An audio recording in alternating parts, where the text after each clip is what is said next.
हम तो तुझे पहचान रहे हैं कि तू कौन है, लेकिन हमारी माया इतनी कठिन है कि तू हमें नहीं पहचान रहे कि हम कौन है। अगर पूतना पहचान जाती तो थोड़ी मारती।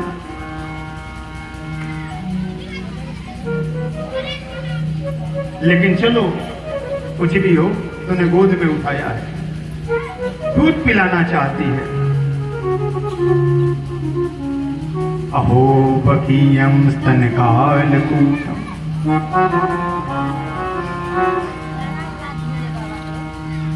कालकूट भी स्तन में लगा करके। ये सभ्यता और मर्यादा हमारी, मैंने बताया था ना, ये पता किया जाता है कि किस कुल का है, किस खानदान का है, कहां का है, तो ये पता चले कि इसमें कौन सा बीज है। जो समय मिलेगा तो खिलेगा। मैंने कथा में नहीं बताया, गए थे, बस नाम ही काफी है। लोग पूछते महाराज जी कहां से हो, बस बताना है हम कहां से हैं, बस नाम ही काफी है। फिर आगे कोई जल्दी मैटर नहीं होता। लोग शर्माते हैं ये कहने में हम कहां से हैं ना। जननी जन्मभूमिश्च स्वर्गादपि गरीयसी। जिस भूमि ने हमारा पोषण किया है, जिस भूमि की माटी में हम खेले हैं, जिस भूमि ने हमें शक्ति दी है, जिस भूमि में उत्पन्न हुए अन्न से हमारा शरीर तैयार हुआ है, वो सदैव वंदनीय है, वो सदैव वंदनीय है।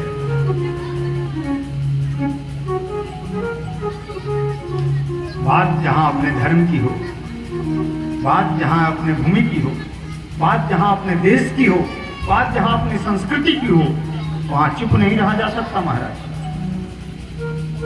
नहीं, हम जहां हैं उसका स्वागत है, अभिनंदन है, पर हम जहां से हैं वो अभिवंदनीय है, उसे विस्मृत नहीं किया जा सकता। जिस समाज ने, जिस भूमि ने ये स्वरूप दिया है, वो सदैव वंदनीय है।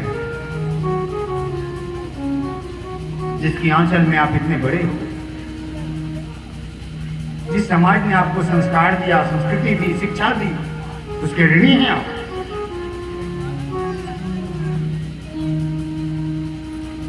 आप कितने भी बड़े हो जाएं, उसके ऋण को नहीं छिपा सकते।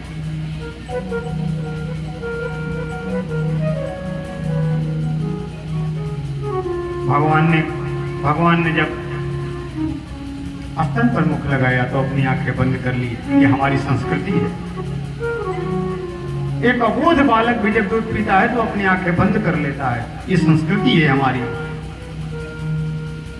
ये संस्कार है खून में। और वहां के लोग अगर व्याभिचारी हो जाएं तो ये कितना निंदनीय है।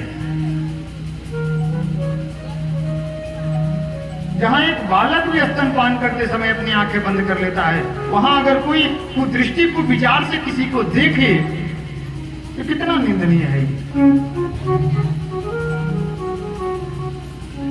ऐसी व्यवस्था आप में आई कहां से? आप उस भूमि के हैं जहां बालक भी आंखें खोल कर स्तनपान नहीं करता।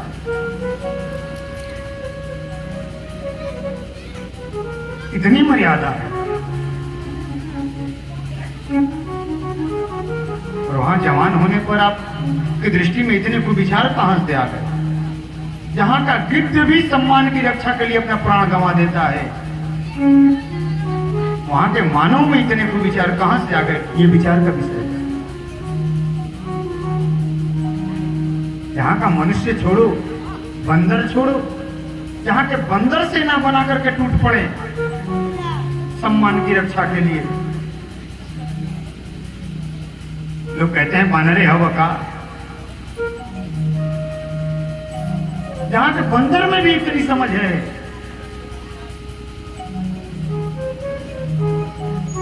कि किसी के सम्मान की रक्षा कैसे की जाती है, किसी के साथ मित्रता कैसे निभाई जाती है, किसी का सहयोग कैसे किया जाता है, किसी की कठिन परिस्थितियों में किसी का साथ कैसे दिया जाता है। यहाँ के बंदर तक को समझ, बंदर भालू को भी समझ है। वहां के मनुष्य इतने नीचे गिर जाएं, ये तो विचार का विषय है हमारा। आखिर ऐसा क्या हो रहा है कि हमारे सांस्कृतिक पतन, संस्कारिक पतन इतना होते जा रहा है, हमारा नैतिक पतन इतना होते जा रहा है। कुछ तो गलत घट रहा है। अगर स्वास्थ्य रोज गिर रहा है तो इसका मतलब कोई ना कोई बीमारी तो लगी है अंदर।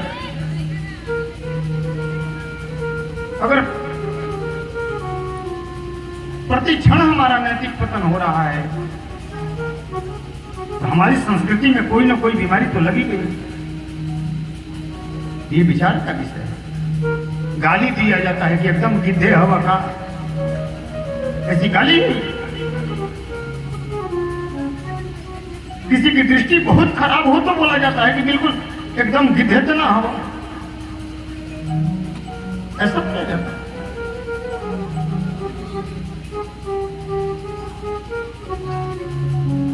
गिद्ध की दृष्टि को सम्मान की नजर से नहीं देखा जाता।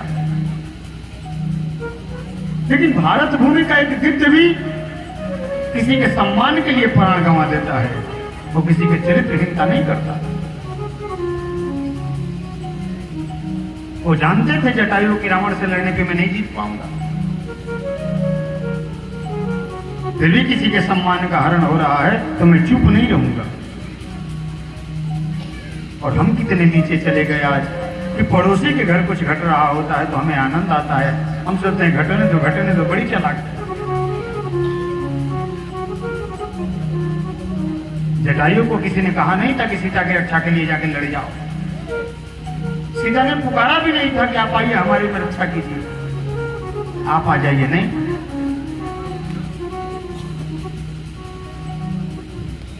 ये हमारे यहाँ के गिद्ध की हालत। मनुष्य की हालत क्या होनी चाहिए? महाराज बलि जानते थे कि मैं हरण होगा तो मेरा सब कुछ चला जाएगा। शुक्राचार्य जी ने सावधान किया।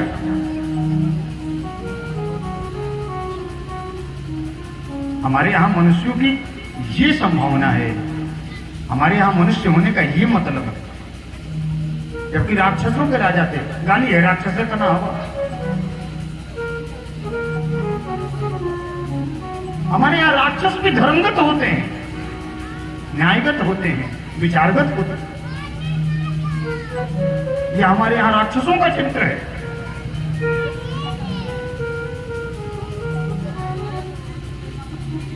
राक्षस राज बलि से मांगा गया। शुक्राचार्य जी ने सावधान किया। उन्होंने कहा नहीं, मांगने वाला अगर दरवाजे पर आ गया है तो बलि ना नहीं कर सकता। बोले तुम जानते नहीं कौन है? बोले जानने की जरूरत भी नहीं है कौन है। देने वाला ये नहीं देखता कि लेने वाला कौन है। देना है तो देना है, काम करो।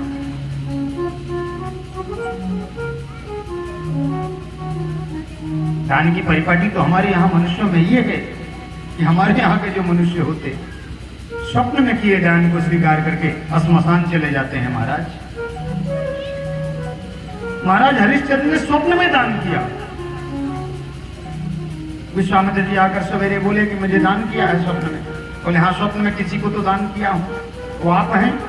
बोले हाँ वो मैं हूं। फिर संभालिए मैं चलता हूं। बोले दान के बाद उपदान चाहिए। बोले अब बचा ही क्या है, फिर भी मैं चुकाऊंगा। स्वयं को बेच करके देता है। और हमारे यहाँ न्याय प्रियता और ईमानदारी इतनी है कि अपना बेटा भी मर के आया हो तो भी कर चाहिए तभी जलेगा, क्योंकि मैं कर सुनने के लिए वहां खड़ा हूं। ये हमारे यहाँ की न्याय प्रियता है। अगर इसमें कहीं गड़बड़ हो रही हो तो कहीं ना कहीं तो कुछ गड़बड़ हो ही रहा। ये समाज के विचार का विषय है। हम कितने तरक्की कर गए, अच्छा है।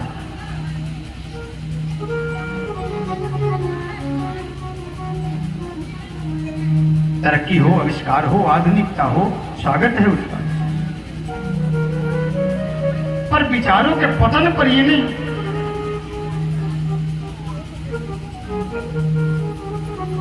विचारों के पतन पर पूतना के विचारों का पतन हो चुका है। बालक को भी कोई मारना चाहता है।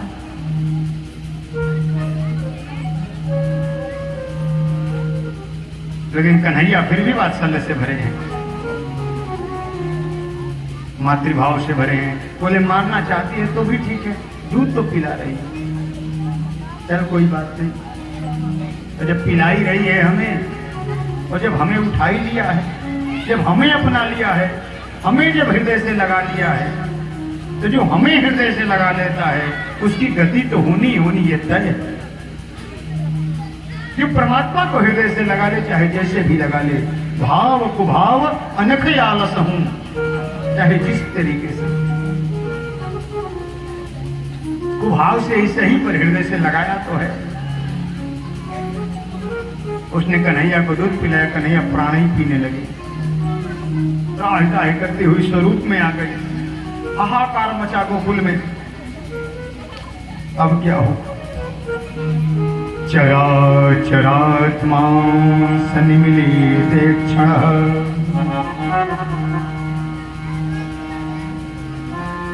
इंद्रियाणि हृषिकेशः प्राणान् नारायणो वतो, श्वेतदीपपतिश्चितं मनो योगेश्वरो वतु, पूतना लोकपालग्नि राक्षसी रुधिरासना। कन्हैया ने प्राण ही पीने लगे, त्राहि त्राहि कर लेके आकाश में उड़ गई, हलचल मच गया। अब सब लोग पीछे पीछे दौड़े, पर हुआ क्या, प्राण हरण कर लिया कन्हैया ने और पूतना को मात्र लोग गोलोक धाम दिया। पूतना लोक बालग्नि राक्षसी रुधिरासना, खून में सनी हुई पूतना गिरी। कहते पूतना 6 कोस में गिरी, जहां गिरी जंगल में 6 कोस का शरीर था उसका, पाट पाट करके जलाया गया। कहते हैं जब जलाया गया तो उसके शरीर से चंदन से सुगंध है, राक्षसी थी, दुर्गंध आना चाहिए था, पर कन्हैया के स्पर्श से सुगंध हो गया। जिंघासया विहरे स्तनम दत्वा सद्गतिम, मोक्ष की श्रद्धापूर्वक प्राप्ति कराई। ये तत्पूतना मोक्षम, मोक्ष हुआ पूतना। कृष्णस्यार्भकमद्भुतम् शृणोया श्रद्धया मर्त्यो गोविंदे लभते रतिम्। कन्हैया ने पूतना के प्राण हरण, पता चला पूतना तो गई आई नहीं। मथुरा से सब लौटे, हाहाकार मच गया, क्या करे। कंस तो और बिलबिल आ गया, बोले अब ना, मामला एकदम सही जगह पे पहुंच गया हूं, यही हो सकता है। नहीं, पूतना को कौन मारे, बालक। किसी ने समझाया हो सकता है पूतना अपने ही जहर से अपने मर गई हो। अब जैसे भी हो समझाना तो अपने आप को पड़ता ही है। इसके बाद नहीं, विलंब बिल्कुल नहीं, सक्तासुर को भेजा। कन्हैया खेल रहे थे, पालने में झूल रहे हैं, सक्तासुर ने शकट लेकर हमला किया। कन्हैया ने बस अंगूठा लगाया, बोले श्रीमन्नारायण भगवान की जय। सबने देखा शकट को आकाश में उड़ रहा है। सबने बोले शकट कैसे उड़ गया। कन्हैया को माँ ने गोद में उठाया, बालकों ने कहा मैया शकट, ये शकट में कन्हैया ने, बालक ने अंगूठा लगाया था। सबने कहा पागल तो नहीं हो गए, कहीं इतने छोटे से बालक के अंगूठा लगाने से इतना भारी शकट उड़ता है, कहीं भ्रम हो गया है तुम्हें, कोई अनजानी शक्ति है। बोले भाई ऐसा करो, गुरु बाबा से थोड़ा झाड़ फूंक करवाई लो, कुछ भभूति सबूती घास से तो काम ठीक हो जाए। आज भी चल रहा है। बाबा तनी कौन है, कहाँ थे हम? हाँ, अभी कथा कर रहे थे। वो नबीनगर में। सब कुछ हो गया, चलो ठीक है, बढ़िया है, दंडवत प्रणाम। एक आदमी आए महाराज जी, बोले महाराज जी बड़े कष्ट में है। हम कहा ठीक है भाई, प्रसाद दे दो इनको, भगवान की कृपा है, चलो ठीक हो। बोले बाबा एक जंतर दे देते तो बड़ा ठीक होता। मैं जय होता।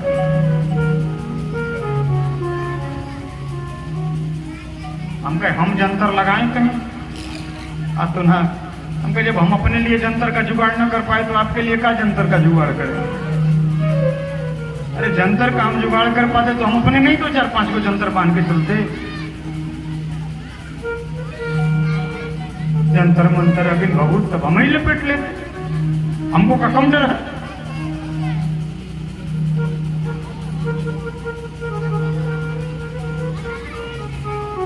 आज भी दुनिया है, मैं ये नहीं कहता मंत्रों में शक्ति नहीं होती, मंत्रों में शक्ति होती है, मंत्रों में शीलता होती है, मंत्रों में ताकत होती है।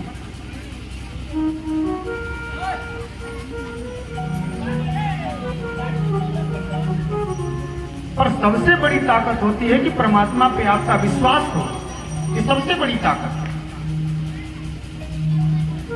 सब करते हैं कन्हैया मेरा नाम हो रहा, करने वाले वही हैं, या कोई पहलवान नहीं है। शक्तासुर का भंजन हुआ, सबने कहा नहीं गुरु जी से मिलो। तभी इधर वासुदेव जी भी छूटे थे। नंद जी से बात होने के कारण पता चल गया था कि रोहिणी को भी एक संतान तो है। गर्ग जी उनके पुरोहित हैं। वासुदेव जी ने निवेदन किया कि मेरे बालक का नामकरण आप ही करें। नामकरण गुरु और पुरोहित से ही कराना चाहिए। टिंकू पिंकू चिंकू अब नाम है तो हम कुछ कह नहीं सकते, पर नाम का बहुत बड़ा प्रभाव होता है। नामकरण का एक विधान है और नामकरण एक संस्कार है।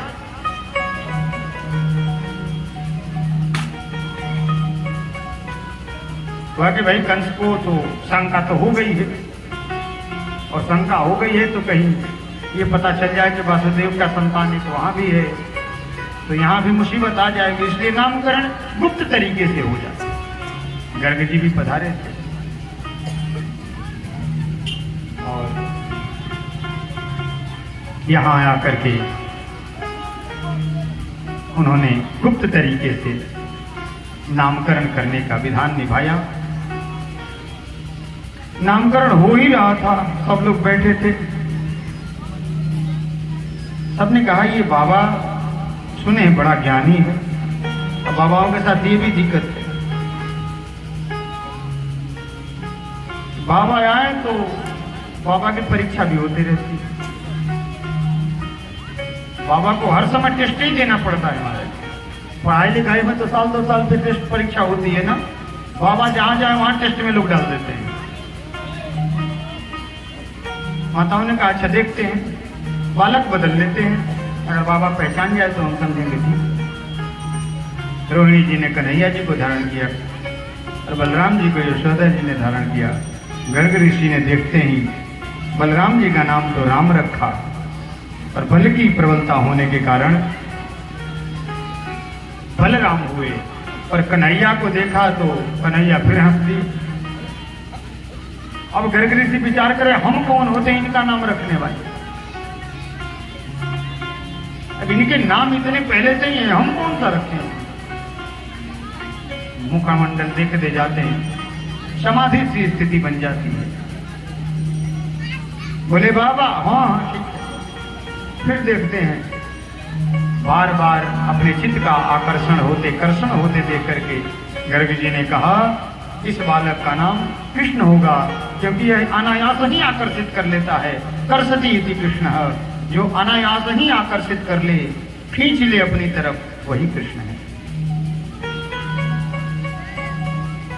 नंदः किम करोद ब्राह्मण श्रेयैवं महोदयम् यशोदा च महाभागा पपौ यस्यास्तनं हरिः। नंद जी पूर्व जन्म में द्रोण नाम के वसु थे और यशोदा जी उनकी पत्नी धरा थी। ब्रह्मा जी से आशीर्वाद प्राप्त करके उन्होंने भगवान की बाल रूप सेवा मांगी, आनंद मांगा था। इसीलिए भगवान उनके यहाँ उतने दिन रहे जितने दिन बाल रूप में थे। ये द्रोण नाम के वसु और वो धरा नाम की उनकी पत्नी। कृष्णो ब्राह्मणयादेशं सत्यं क्रतु व्रजे विभु सह रामो वंशचक्रे तेषां प्रीति स्वलीलया। इनकी लीलाओं से प्रजानंदित हो जाएगा। इस प्रकार नामकरण हुआ। अब भगवान का दिन दिन लीला तो बढ़ता ही जाए, कभी इधर करामात, कभी उधर करामात, कभी कहीं करामात। करामात से तंग आकर के बार बार शिकायत आने लगी। अपने घर में माखन मिश्री भरी पड़ी है, फिर भी दूसरे की चोरी कर लो। अब देखो चोरी, मैंने बताया था कि आपके पास है तभी आप त्याग सकते हो। अब नंद के घर में माखन मिश्री भरा है तो कन्हैया चोरी करे तो हम इसे लीला ले सकते हैं।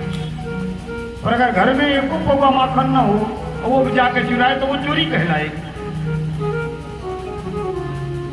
और घर में भरा पड़ा है फिर भी जाकर चुराता है तो ये लीला है। इसको चोरी क्यों कहें? लोग कहते हैं कन्हैया चुरा रहे थे। अरे चुराने को जरूरत कहां थी? घर में तो इतना पड़ा भरा पड़ा। ये लीला की संज्ञा इसीलिए प्राप्त है।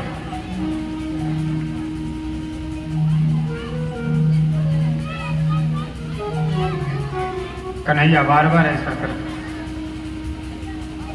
आज रंगे हाथ पकड़े गए।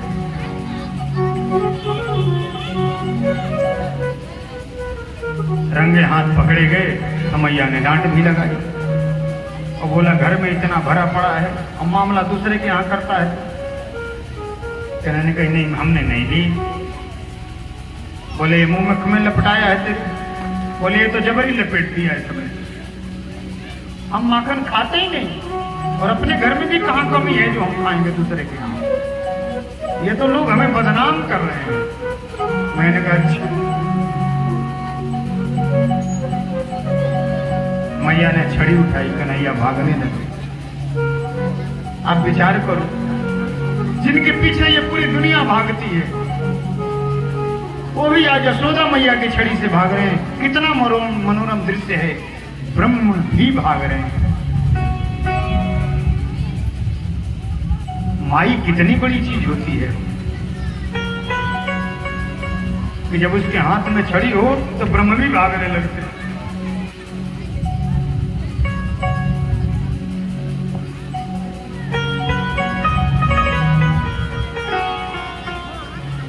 मैया ने हाथ पकड़ लिया, यो छड़ी ताना। कन्हैया बोले अरे मारना नहीं, मार, हमने माखन नहीं खाया।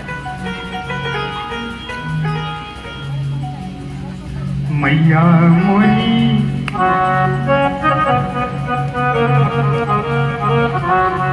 सुन मैया मोरी, मैं नहीं माखन खाया। सुन मैया मोरी, मैं नहीं माखन खाया। सुन मैया मोरी, मैं नहीं माखन खाया। सुन मैया मोरी।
मधुबन मोहि पठायो, चार पहर बंसी बड़ भट को, चार पहर बंसी बड़ भट को, साँझ भले घर आयो, मैया मोहे मैं प्रभु